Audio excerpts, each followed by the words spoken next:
Marshall TV. Usisahau kusubscribe, kushare na kucomment. Pia bonyeza alama ya kengele ili kupata update zetu kila siku. Yes, big up sana. Mambo ni aje mpendwa mtazamaji wa Marshall TV, matumaini yangu ni kwamba mzima wa afya. Na leo nimekuletea ngoma nyingine, ni kuzidi kukumbushana kile ambacho kinachoendelea zidi ya ndoa. Na leo nitakwenda kufundisha wajibu wa mume kwenye ndoa na wajibu wa mwanamke kwenye ndoa. Ya matumaini yangu ni kwamba hapo utakuwa umenipata vizuri.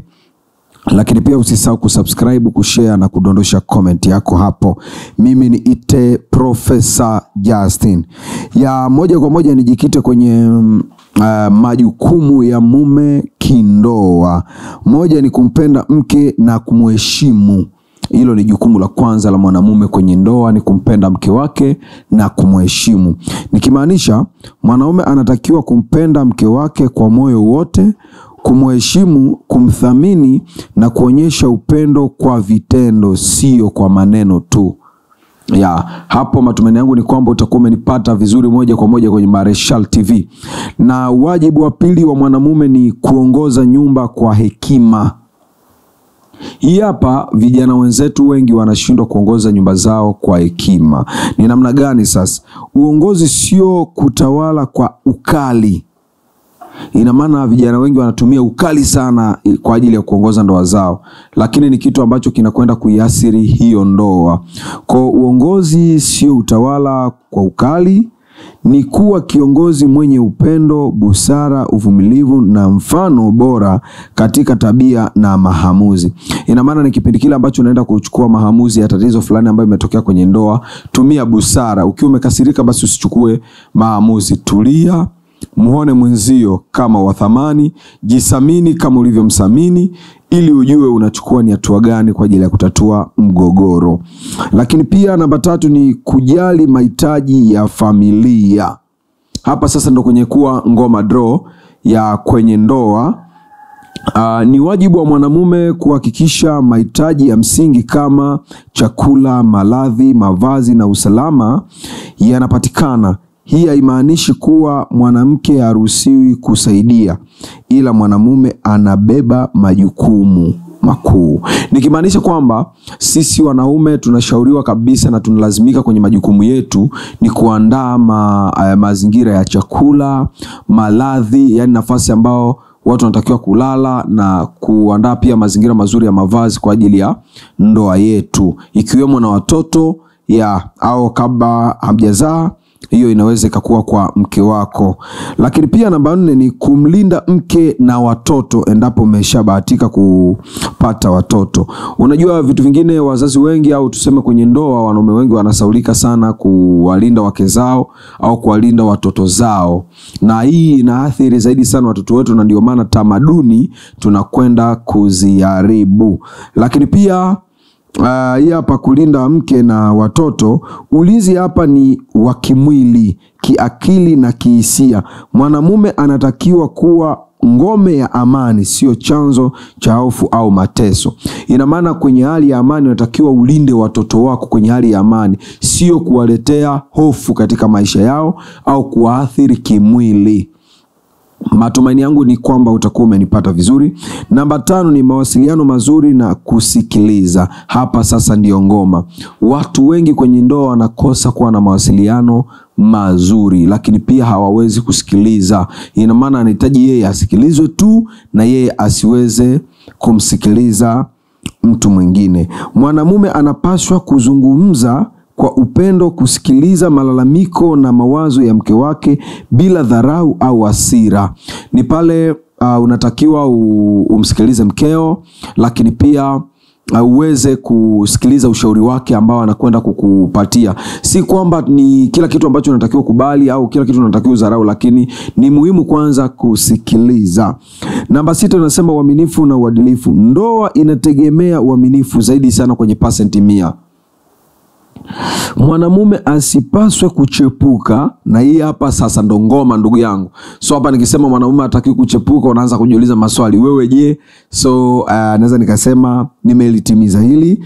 Kusema uongo au kuvunja uaminifu wa ndoa ni kitu ambacho kinaenda kutuathiri sana kiakili, na ndio maana unaona vijana wengi ambao wameshaachika kwenye ndoa zao wanakwenda kupata hususani mazingira ambayo sio mazuri sana kwao kimwili na kiafya pia.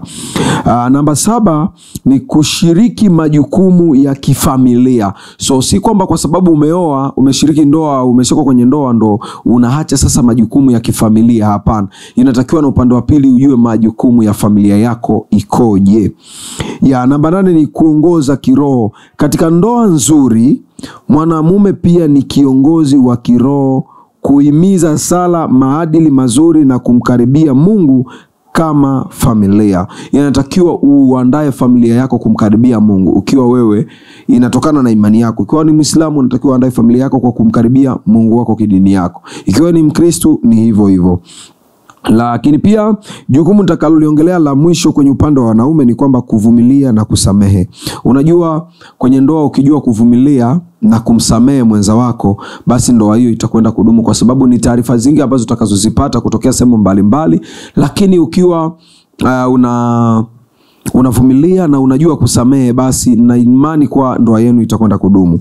Hakuna mwanadamu mkamilifu. Mwanamume wa kweli ni mvumilivu, ashikilii kinyongo na yuko tayari kurekebisha mambo kwa hekima. Kwa sisi vijana wenzangu, ni waombe tusiweze kuamua makesi zetu kupitia sauti kali, lakini pia tutumie utulivu na uvumilivu. Ile litakwenda kuwasaidia. Asante sana, na matumaini yangu ni kwamba mpo pamoja nami. Subirieni hapo. Yes, tunaendelea. Ni kwamba tumeshamaliza wajibu wa mwanaume kwenye ndoa, lakini pia tujaribu kuugusa wajibu wa mwanamke kwenye ndoa. Wajibu wa kwanza wa mwanamke kwenye ndoa ni upendo na heshima kwa mume. Jameni dada zangu, hakuna kitu kizuri ambacho tunachokihitaji kama kuheshimiwa. Wanaume wengi wanahitaji heshima kutoka kwa wake zao, lakini pia tunahitaji upendo wa dhati. Upendo wa dhati. Na hapo wanatuambia kwamba kumheshimu mume mbele ya watu na faragani, kumthamini na kumkubali kama kichwa cha familia, kuepuka maneno ya kudhalilisha au kumshusha.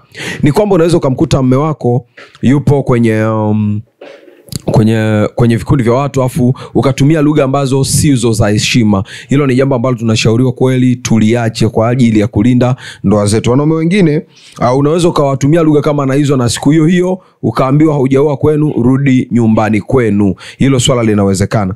Lakini pia kuijenga na kuilinda familia. Mwanamke ni mtu wa kujenga na kuilinda familia, na ndio maana hata katika maandiko matakatifu anatuambia mjinga ubomoa nyumba yake mwenyewe. Yawezekana unasikiliza vitu mbalimbali ambavyo vinatokea kwenye majirani, watu wengi. So usiwe mtu wa kuchukua maamuzi kabla hujalitafakari, kwa sababu hujui maadui wako ni akina nani, hujui watu wao wanakuwazia nini kwenye ndoa yako. Kuwa mshikamano wa amani nyumbani, kusimamia malezi ya watoto kwa hekima, kulinda hadhi ya mume na familia. Kwa hiyo anayelinda hadhi ya mume ni mke, na anayelinda hadhi ya mke ni mume. Lakini pia wajibu namba 3 wa mwanamke, ushirikiano katika maendeleo. Mwanamke anatakiwa ashirikiane na mume wake katika maendeleo yao. Nikimaanisha maendeleo sio ya mume tu. Mume akifanikiwa, basi mwanamke hivyo pia ametoboa. Ni kwamba kumshauri mume kwa hekima, kushiriki kupanga malengo ya kifedha na ya maisha, kusaidia kuinua maendeleo ya nyumba kiuchumi, kimaadili na kiimani. Lakini pia hili swala ni kubwa sana. Wanaume wenzangu, kuna wengine ambao wanakataaga wake zao wasishiriki kabisa kwenye masuala mazima ya mchongo wa fedha. Hiyo hapo tunaenda ni kinyume na mapaswa ya ndoa. Ya, namba 4 kwa mwanamke ni kumtia moyo mume. Unajua tunavipitia changamoto nyingi sana ambazo zinaweza zikatuathiri. Kwa wanawake zetu mnashauriwa kututia moyo, kutumia lugha nzuri kwa ajili ya kutuweka moyo. Mume anaweza katoka akaondoka sehemu na akasema kuwa basi nimekumbuka lile neno la mke wangu, ameniambia nitulie. Kwa maneno mazuri yanaweza katusaidia sana kwenye mafanikio ya ndoa yetu na kuilinda pia ndoa yetu. Kumfariji wakati wa changamoto. Hii hapa ni kwenye namba 4, kumtia mwanamume moyo. Inatakiwa mwanamke uwe na uwezo, ujitahidi kuwa unamfariji mume wako kwenye changamoto, kumpa maneno ya motisha na kumwamini. Unaona unajua mume wangu hakuna naye kuzidi wewe, mimi ninakupenda wewe na ninakuamini kweli utaliweza hili. Sio kumwambia hata ukifanya hivi vitafanikiwa. Hivyo unazidi kumshusha nguvu na itafikia tu anasema chochote nitakachokifanya mke wangu atafurahiwa, kwa nafanya kitakachokuwa na kiwe. Hapo tunaenda kubomoa ndoa zetu. Lakini pia kuwa chanzo cha nguvu, sio chanzo cha vita. Mwanamke unatakiwa chanzo cha nguvu, sio chanzo cha vita. Mume wako ameacha hela tayari, umeshaidandia ambayo amehifadhi, umeshanunua mashuka, nimenunua hiki, wakati fedha ile ilikuwa kwenye mipango ya maendeleo makubwa. Lakini pia wajibu wenu namba 5 ni kutunza nyumba na mazingira ya familia. So tunaingia kwako afu tunakuta mazingira hayajapendeza, yani nguo zipo sebuleni. Hiyo na yenyewe inamshusha mwanaume heshima, kwa sababu akija na marafiki zake wale ndio watu wa kwanza kupeleka taarifa. Kutengeneza mazingira ya upendo, usafi na nidhamu. Kuwa kioo bora kwa watoto. Sio unaenda kumfokea mume wako, unahitaji kuongea naye, so unatumia lugha mbaya kwenye kwa watoto. Wale watoto wanafanya ile ambayo tunaoita copy. Kwa watoto wanaiga moja kwa moja. Lakini pia namba 6 ni uaminifu na uadilifu. Hapa sasa ndio kuna ngoma draw. Kutunza uaminifu wa ndoa, mwili, fedha, siri, uamuzi. Kwenye ndoa mwanamke unatakiwa uwe mwaminifu sana. Ujue kutunza siri. Sio siri za ndani afu unafika kwenye kiziwa, unafika sehemu kwa sababu umepewa zako ugali ndio unaanza sasa kuzimwaga. Mimi mume wangu hivi. Kipindi atapata zile taarifa kiwalisia utakuwa umemshusha hadhi. Kwa hiyo sio vizuri, na kuwa mtu wa kweli na muwazi. Ni bora uwe muwazi na uwe mkweli kabisa kwa yale ambayo unakwenda kuyafanya. Kwenye swala la uaminifu, yawezekano lichipuka siku sana za huko nyuma, kwa sababu siku hizi kuwapata waaminifu inaomba sana. Kwa unatakiwa uende ujifunze basi uaminifu ukiwa kwenye ndoa. Achana na wale maiksi wako wote, pambana na aliyekutoa kwenu kukuleta kwao. Huyo basi ndio mume wako bora, aliyejua thamani yako na hajahitaji kukuchezea, ameamua kukutambulisha kama mke bora. Lakini pia wajibu wenu namba 7, kumlinda mume kihisia. Hapa sasa ndio kuna changamoto kubwa kwa dada zetu. Kutochanganya matatizo yake ya nje na kumshambulia nyumbani. So ukiona mume wako ana matatizo labda umeyakuta nje, sio ndo unayaleta ndani kuja kumshambulia, au umeshapata hii ndo nafasi, umesikia tetesi kuwa kule anachipuka, ndo unakuja sasa inakuja kuwa kama vile fimbo ndani. Unaenda kuharibu ndoa yako mwenyewe. Imagine aliyekuambia alihitaji uchukue uamuzi gani? Mtu akikuletea usuta mume wako hivi na hivi, wewe mwambie sasa, kwa hiyo umeniambia ili mimi nifanyeje? Mimi nimekuambia kwa sababu uachane naye, basi mimi nitakubali kuachana naye endapo na wewe umekubali kuachana na mume wako. Alafu ndo uone ngoma draw itakavyokuwa. Lakini pia wajibu wenu namba 8, na ndipo nitakapoishia kwenye wajibu wenu huu hapa, kumsaidia kukaa karibu na Mungu. Wanawake zetu mnatakiwa pia kutusaidia kukaa karibu na Mungu. Sisi wanaume wengi mno ni wapagani, lakini wanawake wengi mno ni watu ambao wanashiriki sana imani za kidini. Kwa mnatakiwa kuwa mnatukaribia na kutuombea, kutusogeza kwenye kuwa madhabahu ya Mwenyezi Mungu.